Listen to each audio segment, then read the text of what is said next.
Pronto, agora eu acho que vai dar para ouvir. Alguém fala comigo, por favor, para eu saber se está dando para ouvir.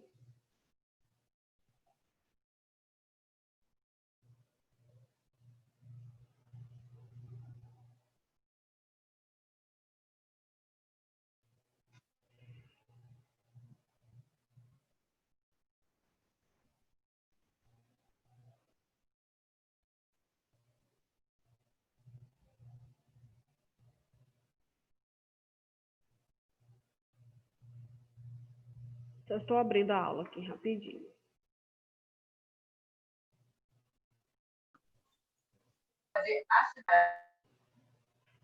Agora eu acho que eu ouvi alguma coisa. Não ouvi, não saiu nítido, mas eu acho que eu ouvi alguma coisa. Bom dia, professora. Bom dia, Renata. Agora sim, deixa eu colocar aqui para compartilhar a tela com vocês.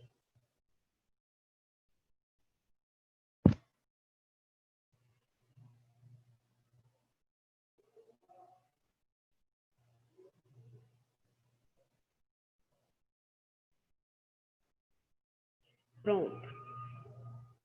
Hoje nós vamos falar sobre imunofluorescência. Eu acho que imunofluorescência é até mais simples do que o radioimunoensaio. Nós temos somente dois tipos de teste, que é o direto e o indireto. E é muito fácil mesmo.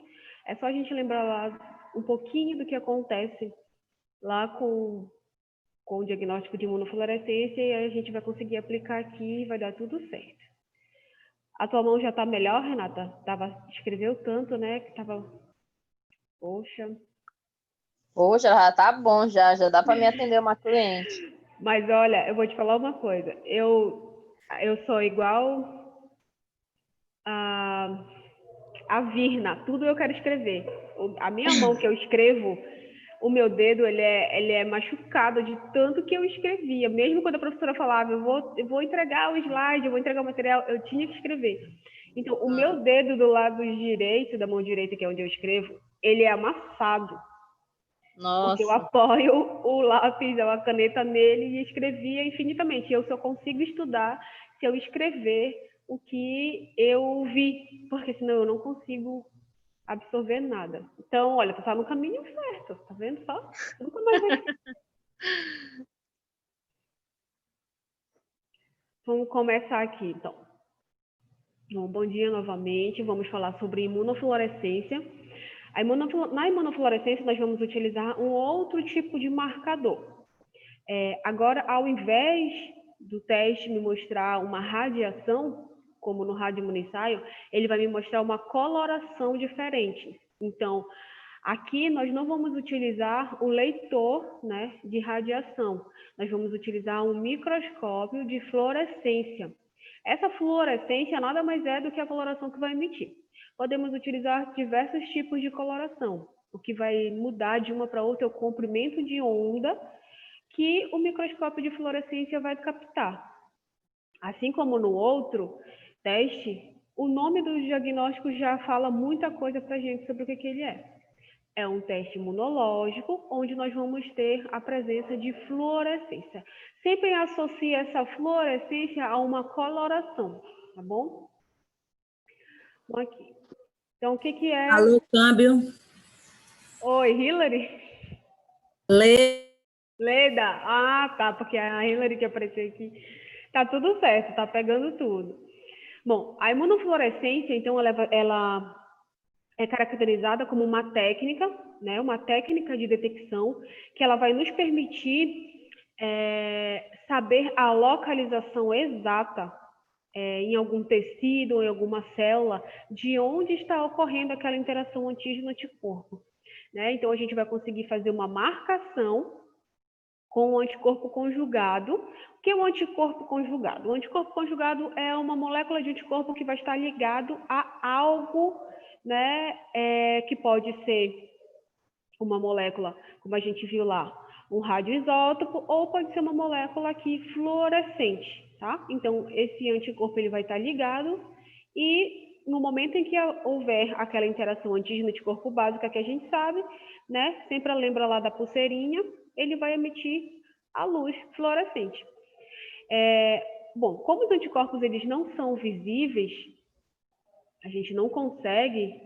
Não, Leida, a gente acabou de começar. É o segundo slide. Na verdade, o primeiro foi só para falar o nome do teste e agora que a gente começou, tá bom? Bom, então, como os anticorpos, os antígenos, eles são moléculas que nós não conseguimos enxergar, né? Não conseguimos visualizar a olho nu.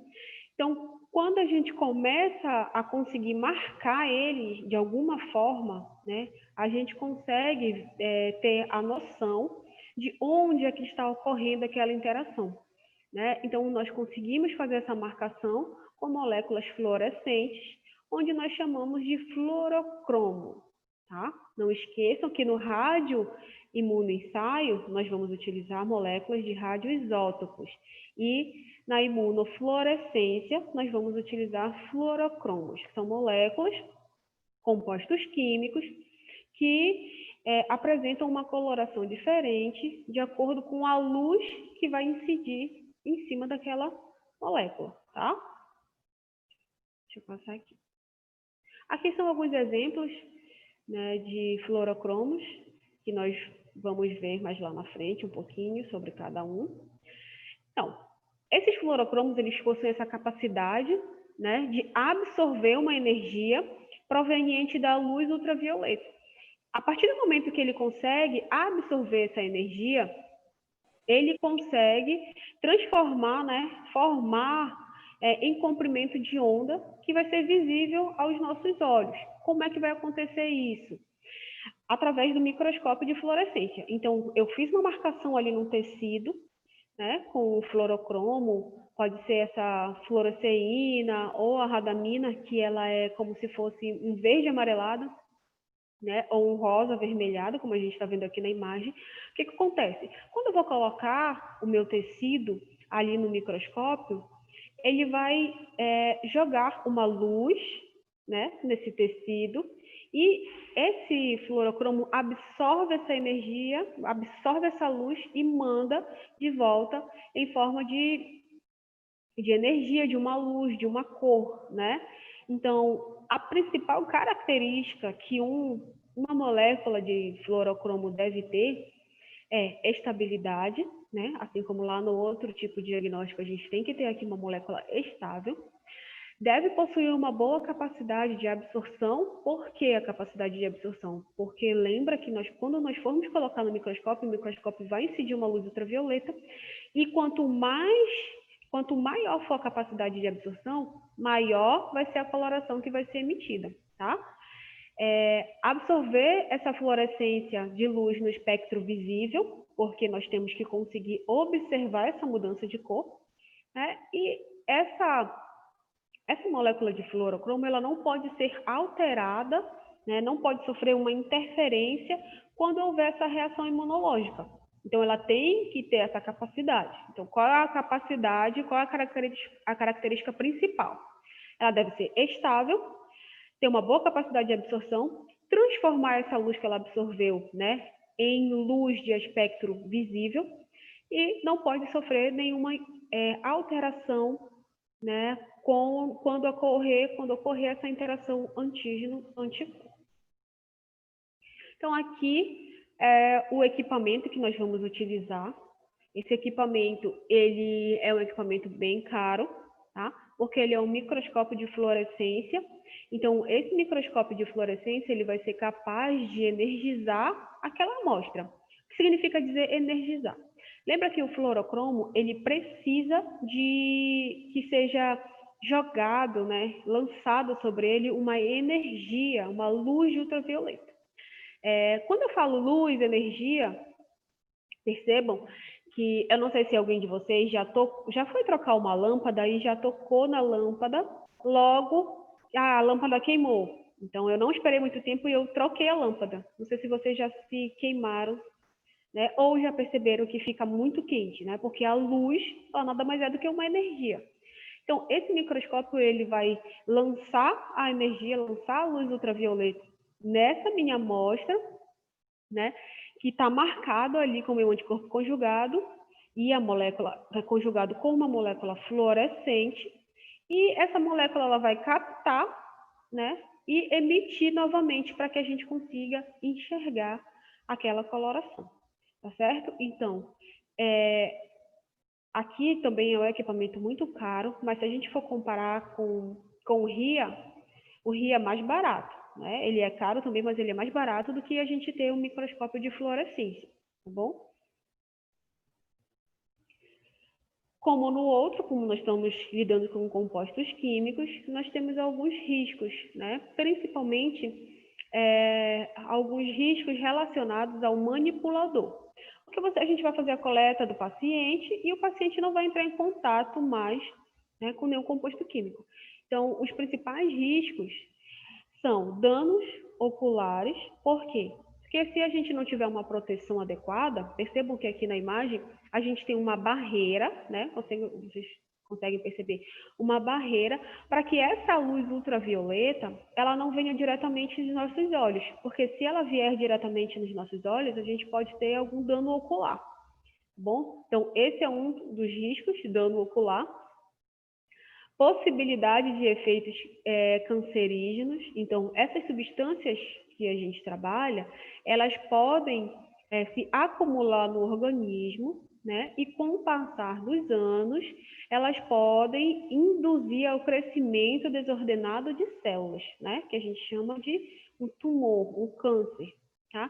Não é assim, eu vou fazer o exame hoje e semana que vem eu já estou. Não, lembra que é um crescimento celular, apesar dele ser desordenado, ele cresce lentamente, tá bom? Então, muitas pessoas, por exemplo, os técnicos em radiologia, eles, pela norma, né, estabelecida, eles não vão trabalhar o mesmo período que a gente trabalha. Por quê? Porque eles estão ali mais propensos a ter um acúmulo daquelas substâncias, daquela radiação no organismo e vir a um tempo depois, a uns anos depois, né, até um câncer, tá bom? Então, essa substância também ela é nociva quando ela entra em contato com a pele ou se por um acaso a gente vai fazer a ingestão dessa substância, né? A gente sabe aí que a formação de aerossóis, né? Então, é quase imperceptível esses aerossóis e a gente pode, se não tomarmos cuidados, né, com todos os equipamentos de proteção individual, a gente pode também fazer a ingestão dessas substâncias. E com relação ao descarte, com relação ao meio ambiente, essas substâncias que a gente vai utilizar, esses fluorocromos, eles são tóxicos, né, para os organismos aquáticos, então eles são tóxicos ali para os peixes e tudo mais, e eles podem causar grandes danos ao meio ambiente.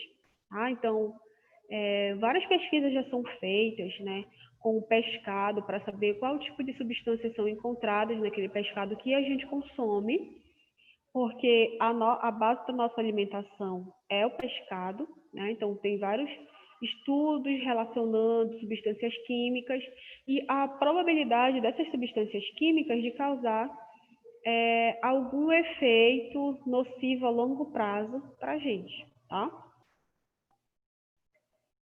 Então aqui existem dois tipos de imunofluorescência. Nós temos a imunofluorescência direta e a imunofluorescência indireta, né? Esses testes eles vão se basear no quê? Estão associados à capacidade, né, dessas moléculas de anticorpos de se ligarem covalentemente, então elas vão, eu vou voltar, tá, Leda, eu vou voltar. Então elas têm essa capacidade de absorver essas moléculas de anticorpos, elas vão se ligar covalentemente nesses fluorocromos, né, sem perder a reatividade específica com o antígeno. O que significa dizer que mesmo eu colocando o meu fluorocromo lá no meu anticorpo, no momento em que esse anticorpo for se ligar, essa ligação entre o fluorocromo e o anticorpo não vai sofrer nenhuma alteração, tá bom? Então, ele não perde a capacidade de ligação ao antígeno, mesmo com uma molécula de fluorocromo ali existente no meu tecido, na minha reação, tá? Conseguiu anotar? Leida, posso passar? Opa, perdão. Estou terminando, só ao longo prazo no ambiente aquático. Pronto. Tá bom. Então, esse teste, ele é considerado um teste qualitativo e semi-quantitativo, porque a gente consegue mensurar a quantidade, na verdade, não a quantidade, mas a extensão de ligação daquele fluorocromo, né, daquela cor no tecido, né? Porque eu vou utilizar um anticorpo-alvo e onde eu tiver o meu antígeno, ele vai se ligar. E onde ele se ligar, ele vai emitir a cor. E aí eu vou conseguir observar, né, o tamanho da extensão daquele tecido. Então, ele é tanto qualitativo, porque eu consigo observar a cor, quanto semi-quantitativo, porque eu consigo saber, né, ali a extensão de ligação dele, tá bom? Então, é um método que possui uma alta sensibilidade, uma alta especificidade. Então, ali a gente já consegue também perceber que nesse teste a gente tem uma pequena quantidade de falso positivo ou falso negativo. Porque o teste ele é quase 100% sensível e quase 100% específico. Tá? Muito difícil que uma molécula inespecífica consiga se ligar ali, nesse teste. Tá bom? Então, temos dois tipos, imunofluorescência direta e imunofluorescência indireta. Né? Esse teste ele vai se basear na capacidade de um anticorpo ser ligado a uma molécula de fluorocromo sem que ele perca essa especificidade com o antígeno. Esse teste ele é considerado tanto qualitativo quanto semi-quantitativo. É um método de alta sensibilidade e especificidade. Tá certo? Eu vou passar agora. Então, vamos logo começar aqui falando da imunofluorescência direta. O que eu vou utilizar aqui nesse tipo de diagnóstico? E vocês vão perceber que é muito fácil a gente saber por que é direta e por que é indireta. Bom, nessa imagem, a gente consegue perceber que nós temos a lâmina, certo? Se eu falo que eu tenho um anticorpo marcado, com certeza eu vou ter um antígeno, né, lá absorvido ali naquela lâmina, impregnado naquela lâmina. Então, eu tenho a minha lâmina, o meu antígeno, o meu anticorpo primário, né, e o meu fluorocromo. Essa ligação entre o fluorocromo e o meu anticorpo é que eu chamo de conjugado, né, um anticorpo conjugado. Tá bom? Então, é muito simples, né?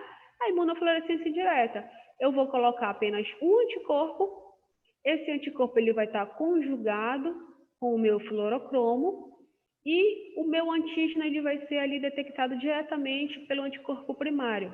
Então, onde houver, né, de toda aquela área do tecido que houver um antígeno, o anticorpo vai se ligar.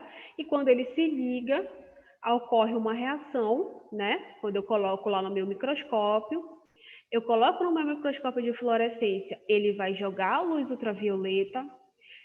Esse fluorocromo, ele absorve essa luz e manda de volta em forma de energia. E quando a gente for fazer a observação, nós vamos ver uma coloração, tá bom? Alguma dúvida até aqui? Muito simples, né?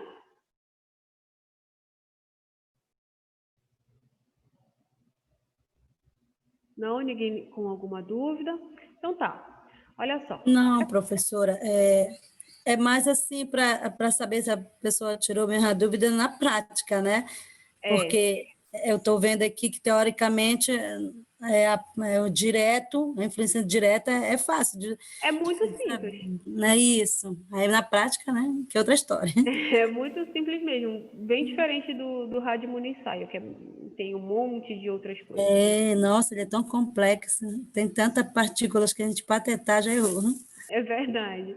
Então, olha só. Aqui é uma imagem de diagnóstico de infecção, né, de um paciente que ele estava infectado por clamídia trachomatis. Vocês lembram o que a clamídia causa? Já tiveram aula de bacteriologia?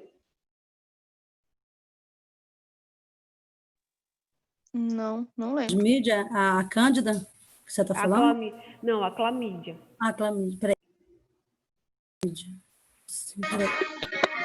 Nós já tivemos essa aula, professora, mas eu não lembro. Não lembra? Tá. A clamídia, ela vai causar uma doença sexualmente transmissível. Geralmente, que a gente chama de vaginite, né? Pode Eu ser a ia falar na vaginite. doença sexualmente. Isso, a clamídia. E aqui na nossa região, é muito incidente o número de pessoas contaminadas por clamídia, tá?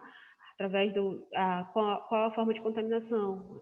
Relação sexual sem preservativos. Não só isso, a clamídia ela também vai causar uma infecção, uma inflamação ocular muito forte.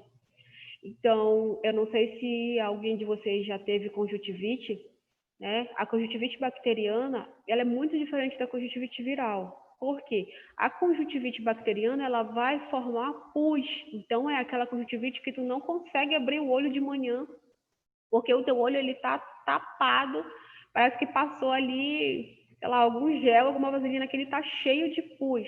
Então, se a pessoa for entrar em contato com alguma secreção, né, proveniente ali da região genital e a pessoa estiver infectada, contaminada com clamídia, ela pode também ter uma contaminação ocular, né, que é já uma conjuntivite bacteriana muito forte, tá? Geralmente, as mulheres são mais sintomáticas do que os homens, né? Para variar, sempre as mulheres são mais sintomáticas do que os homens. Ah, então, a clamídia, ela é uma bactéria que vai causar uma infecção sexualmente transmissível e na nossa região, a gente tem muitos casos, né, de pessoas contaminadas pela clamídia. Então, aqui é a amostra, né, uma célula infectada e onde foi feita a marcação, né, ali para o núcleo da célula com um fluorocromo de coloração alaranjada avermelhada, né? Então, aqui, ó, eu vou voltar um pouquinho. Então, geralmente, ó, é a fluoresceína, né? Geralmente o que é utilizado é a fluoresceína, tá? Então, aqui a gente consegue observar, vocês conseguem perceber que em alguns pontos eu tenho uma menor área, né, colorida e em outros pontos eu tenho uma maior área colorida. Por conta disso que a gente fala que o teste é semi-quantitativo. Tá? Eu consigo observar a mudança de coloração e eu consigo mensurar ali aquela área que foi afetada. Então, é dessa forma que a gente observa quando a gente vê lá, né? Começa a olhar lá no microscópio de fluorescência. Tá? Aqui é uma doença que a gente também, onde a gente utiliza esse tipo de teste, né? O teste de fluorescência, para fazer a investigação dessas bolhas. Eu não sei se vocês já viram, né, alguém com essas bolhas, essas feridas no corpo. Então, o teste de imunofluorescência direta, ele é muito utilizado. Então, ele é chamado de fogo selvagem, né? É uma doença cutânea, uma doença autoimune. Então, se é uma doença autoimune, nós não vamos contaminar ou ser contaminado por outras pessoas, né? É uma doença crônica. Essa doença ela vai causar essas lesões aí, essas bolhas, né? Que com certeza deve ser muito incômodo para o paciente, né? Geralmente. Eu conheci uma pessoa que morreu com essa doença. Pois é muito triste. É porque fica cheio de ferida, então pelo corpo todo, a pessoa não consegue vestir uma roupa que dói, que machuca, que corta a ferida, né? E escorre essa água. Então, aqui tem um envolvimento da membrana mucosa. É uma doença rara, não é? A gente não vê muita gente, né, com essa doença. E o paciente ele vai ter que fazer essa terapia de manutenção a vida toda. E qual é o grande problema que eu sempre falo para vocês? Quando é uma doença autoimune, então é o seu organismo atacando o próprio organismo. Então você vai ter que tomar imunossupressores. Pensa aí que é mais ou menos como se você tivesse com a síndrome da imunodeficiência adquirida. Você fica vulnerável a qualquer outro tipo de micro-organismo. Porque você está tomando um imunossupressor, então o seu sistema imune vai ficar ali completamente vulnerável. Se você parar de tomar o medicamento e começa a atacar novamente, né, formando essas bolhas. Então, eu também conheci uma pessoa que tinha, e até para calçar sandália era muito ruim, porque sempre ficava em cima, ficava machucando. Deve ser uma condição bem complicada, porque não tem cura. Não tem cura e queima os órgãos internos, não é só a Isso. derme. É por isso que é chamado mesmo de fogo selvagem, porque é bem complicado e vai ter que ficar tratando a vida toda. E a gente volta a falar daquela questão social, né? Porque pessoas que têm algum problema de pele, né? Mesmo que a gente não queira que aquela pessoa se sinta mal, mas a primeira coisa que nós vamos fazer é olhar, né? Então, aquela pessoa ela já tem o psicológico ali bem diferente do nosso, né? Às vezes a gente se incomoda com coisas que para os outros não tem nada a ver. Ah, eu estou me sentindo um pouquinho mais gordinha, mais cheinha. Aí, agora você imagina uma pessoa que tem pelo corpo todo, rosto, cabeça, braço, né? Essas bolhas. Então, além da dor física, tem a questão emocional.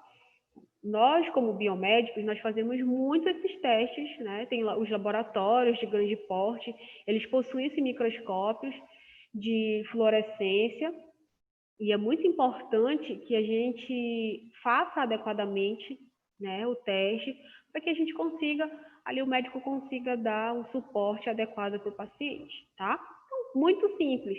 Peguei o tecido, posso pegar o tecido, né? E vou fazer a marcação. Imunofluorescência direta.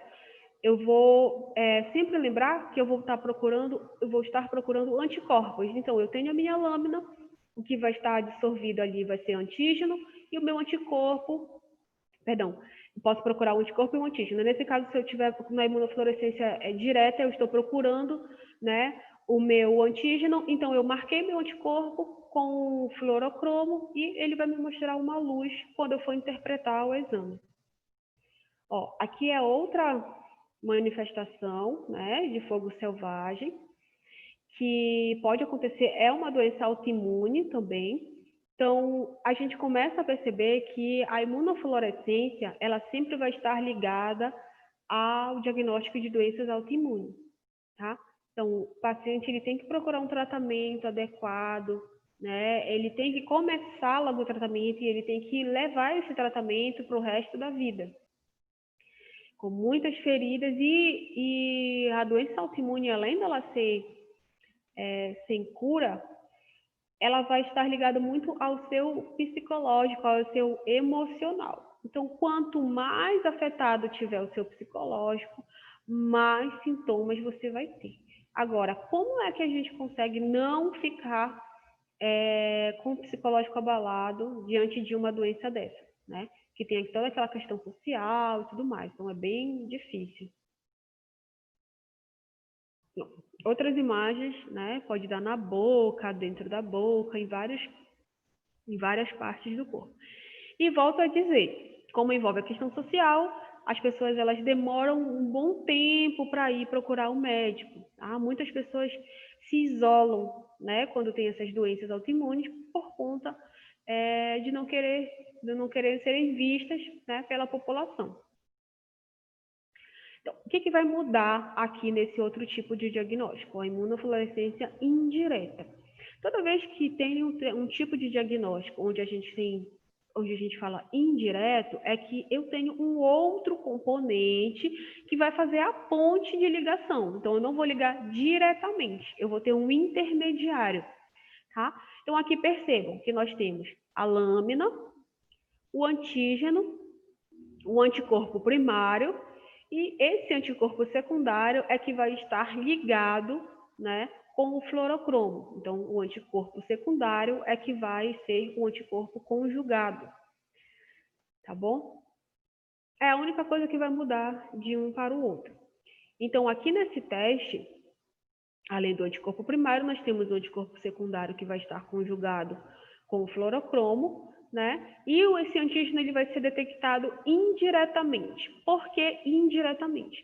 Porque é o meu anticorpo secundário que vai fazer, que vai me mostrar essa coloração, tá? Então, no direto é o anticorpo primário, eu tenho antígeno, anticorpo marcado, e no indireto eu tenho um antígeno, um anticorpo primário e um anticorpo secundário que vai estar marcado com fluorocromo.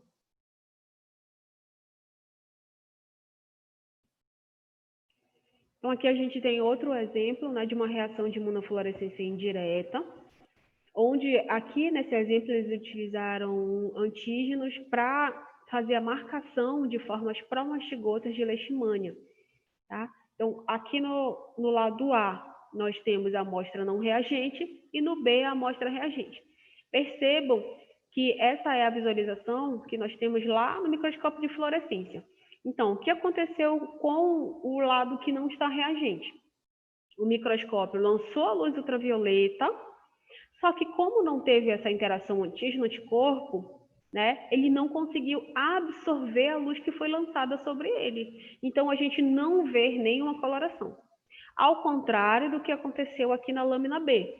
Então, houve a interação antígeno-anticorpo, o manipulador colocou lá no microscópio de fluorescência, o microscópio de fluorescência lançou a luz ultravioleta, o fluorocromo absorveu e mandou de volta num comprimento de onda que a gente consegue enxergar na cor verde, tá bom? Então, imunofluorescência direta, anticorpo primário conjugado com fluorocromo, imunofluorescência indireta, é um anticorpo secundário conjugado com fluorocromo. Onde é que a gente vai utilizar muito essa técnica de imunofluorescência indireta, né? Principalmente no FAN, que é o fator antinúcleo, né? Vocês lembram qual é a doença que está relacionada principalmente com o fator antinúcleo? Uma doença autoimune muito conhecida? Não. Não? Lembra lá do lúpus? Sim.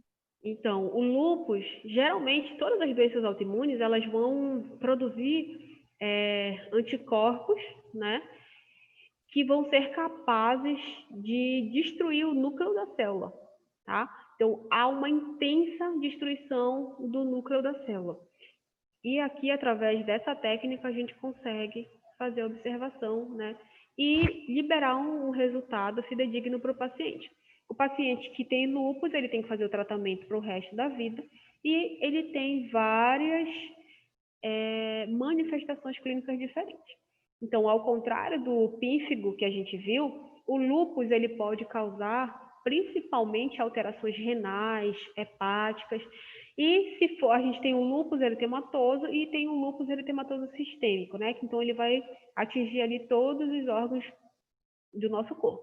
Então, é uma doença inflamatória, onde a gente tem um período de remissão, onde o paciente ele não apresenta nenhum sintoma, ao contrário daquela outra doença, do pínfigo.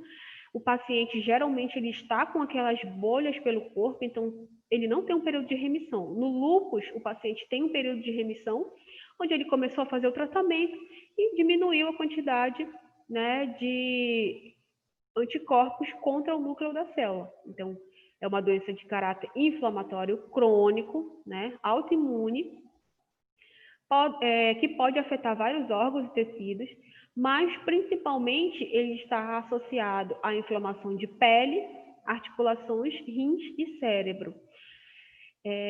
Geralmente, o paciente que tem lúpus, ele tem uma marcação aqui, nessa região, né, onde tá, vocês estão vendo aí no desenho que tem uma asa de borboleta, né? Então, a gente fala que é um rash, que é uma vermelhidão em forma de asa de borboleta. Eles também associam, lúpus, ele vem de lobo, porque o lobo, ele também tem, né, uma coloração diferente aqui nessa região do rosto, tá? Ó, Vocês conseguem perceber, né, esse rash que fica, essa marca vermelha que fica aqui na segunda foto da paciente, né? Fica essa marcação em forma de asa de borboleta. Alguns pacientes também podem ter inchaço ou descamação da pele. Tudo vai depender da intensidade da ativação desses anticorpos, tá? Então, aqui eu vou fazer a busca de anticorpos, né? Contra o núcleo da célula, certo? E o paciente, geralmente, o que ele vai achar? Até ele conseguir um médico que seja especialista da área, né, e consiga falar, olha, você tem lúpus, ele já passou por vários estágios. Agora, com a disseminação muito mais forte, né, de pacientes com lúpus, é muito mais fácil o paciente conseguir ser encaminhado, né, para um especialista da área.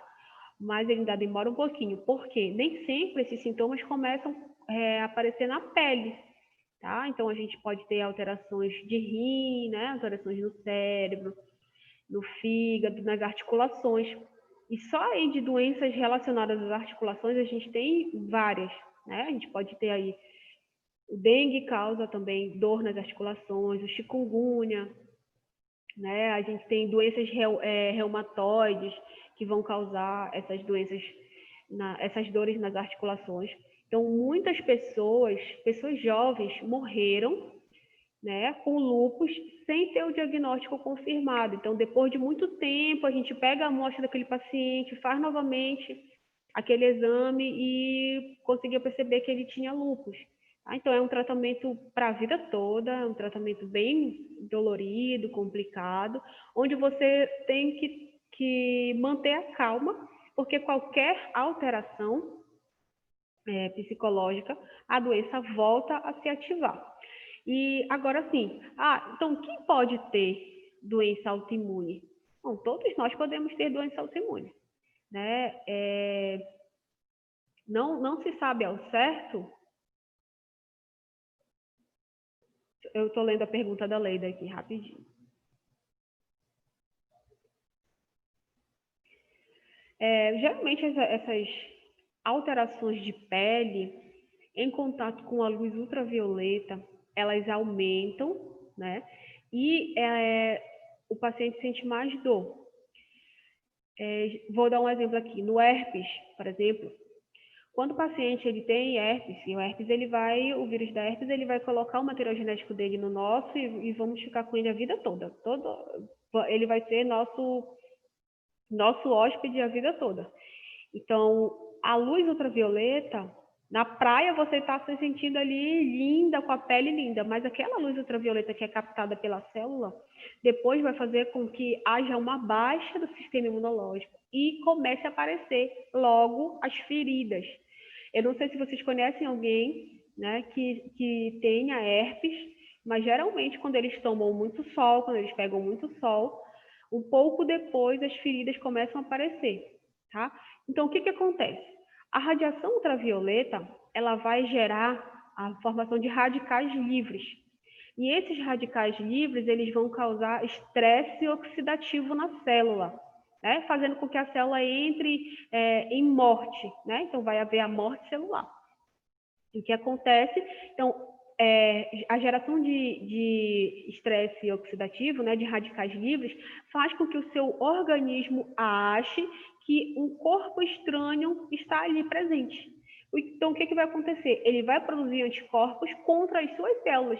Então, o paciente que estava tanto na herpes quanto no lúpus, ou alguma outra doença autoimune, ou alguma outra doença de pele, que ele estava no período de remissão, quando ele tem essa incidência de raios ultravioleta, aumenta a produção de radicais livres, a célula começa a entrar em estresse oxidativo e, além dela morrer, a gente tem a formação de vários anticorpos ali tentando destruir ela, porque ele vai achar que é um organismo estranho.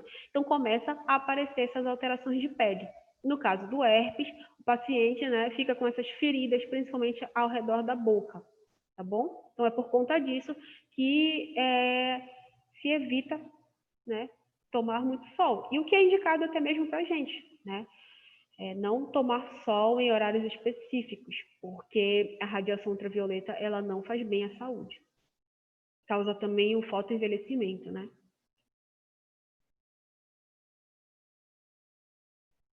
Então, aqui, esse fator antinúcleo, né, que a gente chama de FAN, ou fator anticorpos contra o núcleo da célula, ele também é conhecido como ANA, então, por algumas vezes, ele vem escrito assim, desse jeito, no diagnóstico, né?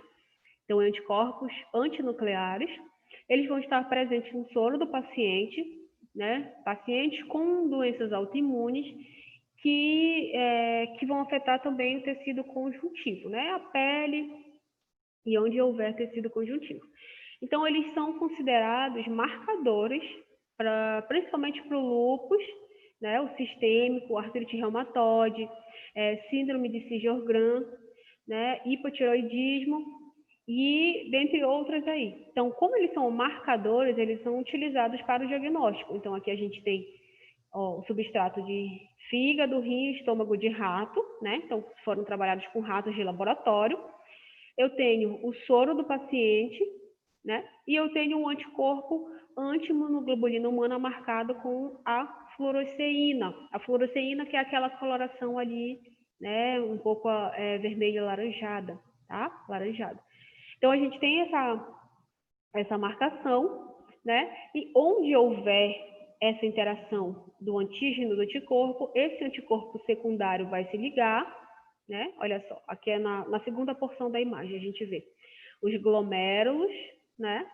E a gente vê a ligação do anticorpo com o corte renal ali do paciente, né? Então, a gente tem essa interação.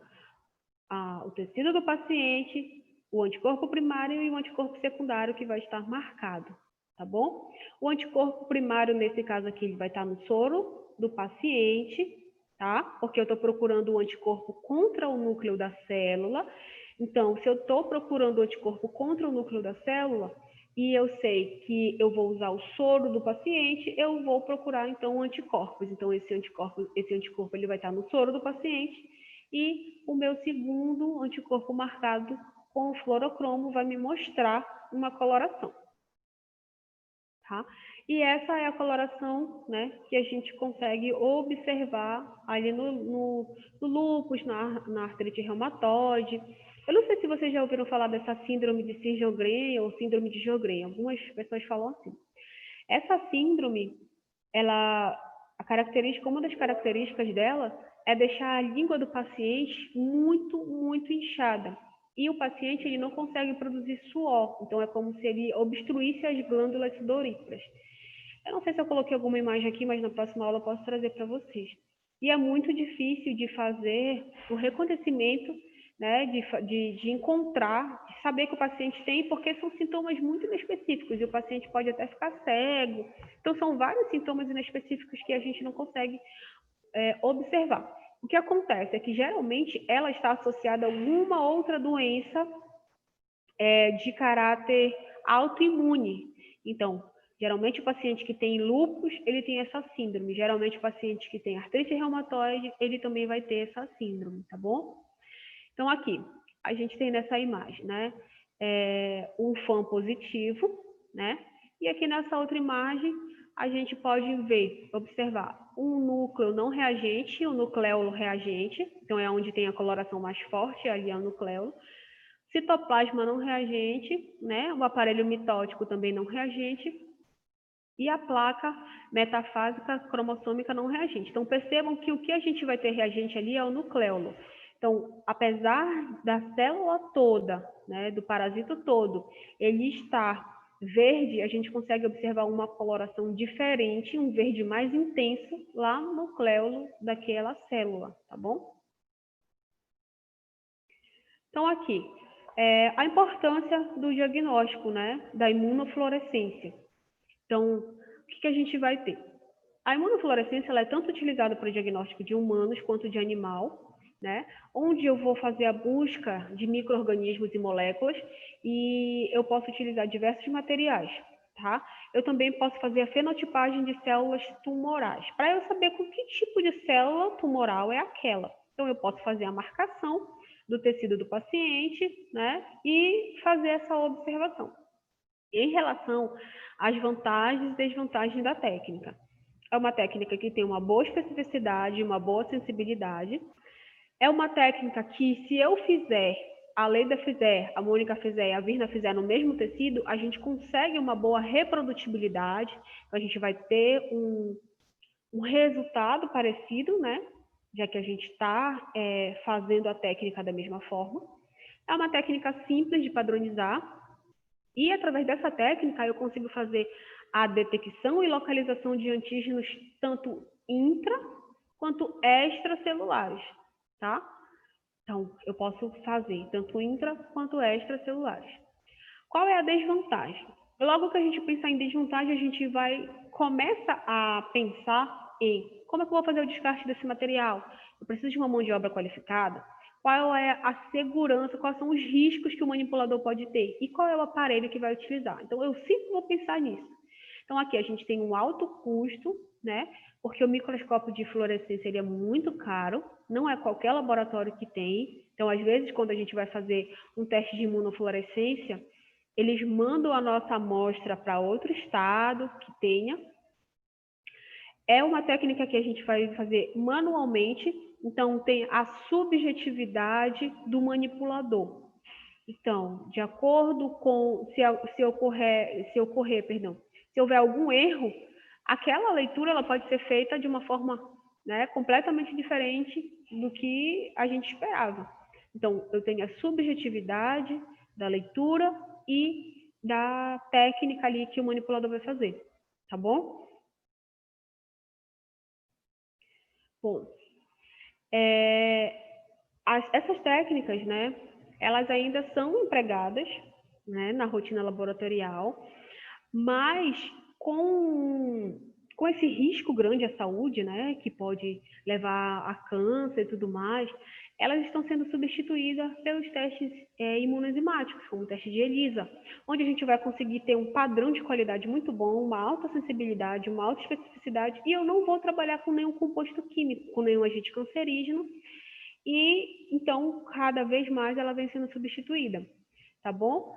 Porque também a gente vai precisar do microscópio, a gente vai precisar de um profissional muito treinado, e por conta dessa subjetividade de leitura. Então, imagina aí que eu tenho uma alteração na minha vista, e deu um fã fraco, né? Fraco positivo, mas eu não vou conseguir enxergar. Então, tem a minha subjetividade, a forma com que eu vou conseguir observar aquele teste.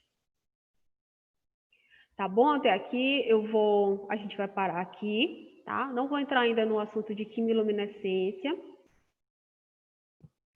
Vocês têm alguma dúvida até aqui? Eu só estou fazendo a comparação, né, da RIA com essa.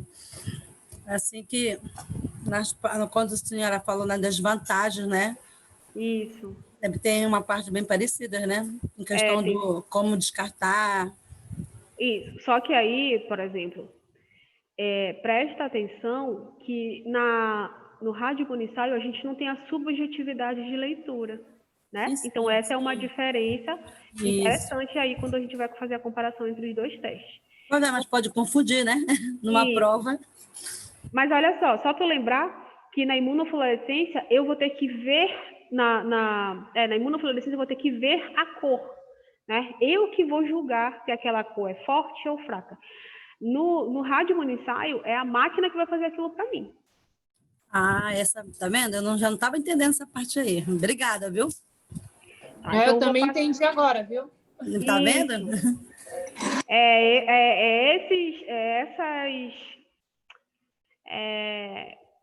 Esses Por isso que é pequenos bom detalhes que vão indagar, fazer né? toda a diferença, isso. Por isso que aqui a gente entra com a parte da subjetividade.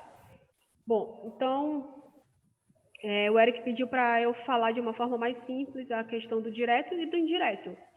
A forma mais simples de falar é que na direta eu vou usar só um anticorpo, que ele já vai estar conjugado, e na indireta eu vou usar 2 anticorpos. Sendo que o anticorpo primário ele vai se ligar no antígeno e o anticorpo secundário vai estar conjugado com o fluorocromo. Essa é a forma mais simples. Direta, um anticorpo, indireta, 2 anticorpos. Tá bom? Vamos anotar aí a atividade. tá? Que eu quero que vocês Ai, façam Jesus. igual como a gente fez Sim, tá pro certo. imunofluorescência, pro A radiomonitor. fixar mesmo na nossa mente, né? Isso, não pode sair. Vocês vão ter que tirar 10 nessa prova, todo mundo. Que Deus Ô, ouça suas glória. palavras, que eu estou precisando. Vai sair o 10 aí agora.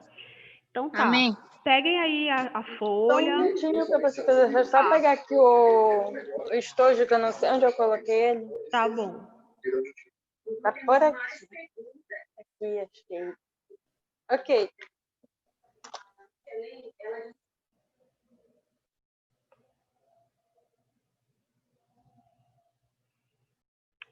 Todo mundo ok? Já, aqui já. Tá, então Ok. vamos lá. Caracterize a técnica de imunofluorescência. Caracterize a técnica de imunofluorescência.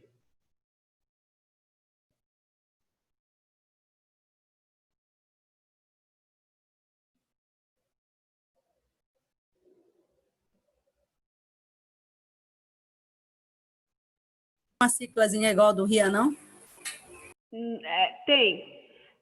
A gente tem coloca IF.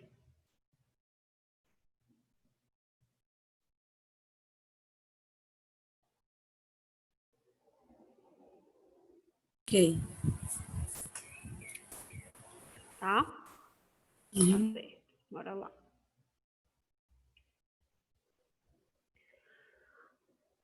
Coloquem aí.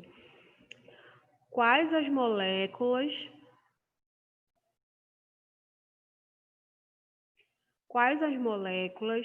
são utilizadas no diagnóstico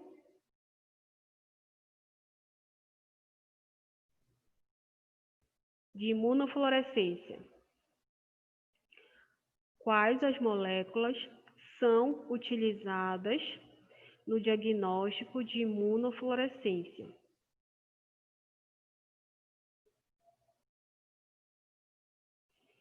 Aí a primeira parte. E quais são suas principais características? Quais as moléculas são utilizadas no teste de imunofluorescência e quais são suas principais características?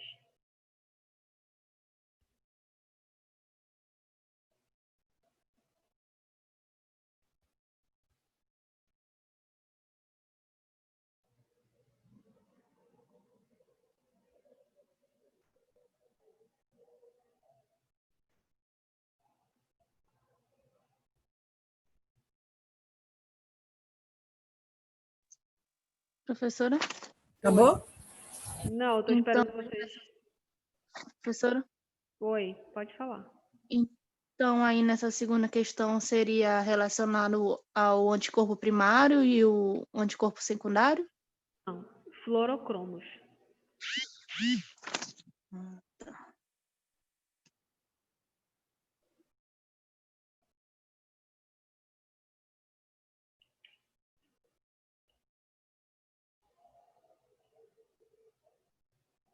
Já? Já. Tá. Eu quero que vocês coloquem. Qual a função do microscópio de fluorescência? Aí vocês vão falar um pouquinho dessa característica dele, né? Que tá aqui.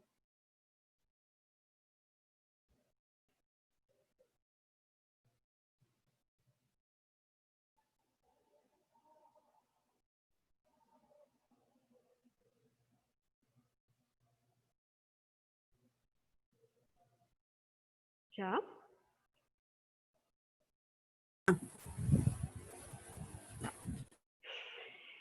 É,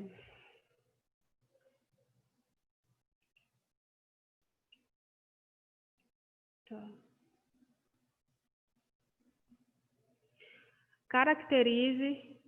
Caracterize a imunofluorescência direta e a indireta.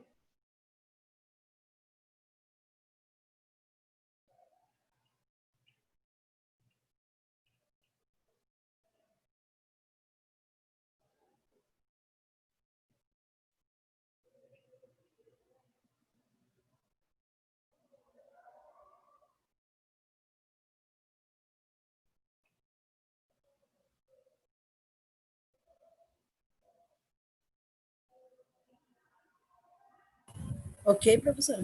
Tá. Aí a próxima, a última. Tá. Eu quero que vocês coloquem assim. Quais as vantagens, desvantagens e riscos operacionais existem na técnica de imunofluorescência? Repetindo. Quais as vantagens, desvantagens e riscos operacionais que existem na técnica de imunofluorescência?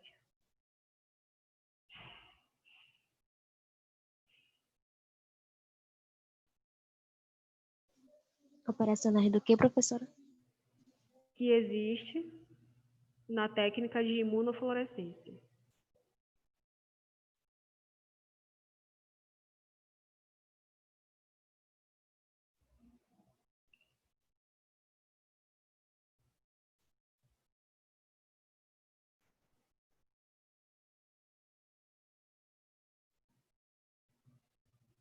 Professora, Oi.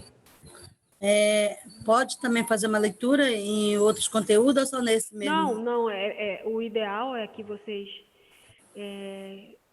Faça, né? busquem outras fontes, porque Sim, senão vai sim. ficar igual como está aqui no slide. Eu gostaria que vocês fizessem de outras fontes, colocando o que vocês entenderam. Se vocês não entenderam alguma coisa, a gente conversa na próxima aula, tá bom? Façam do mesmo esquema.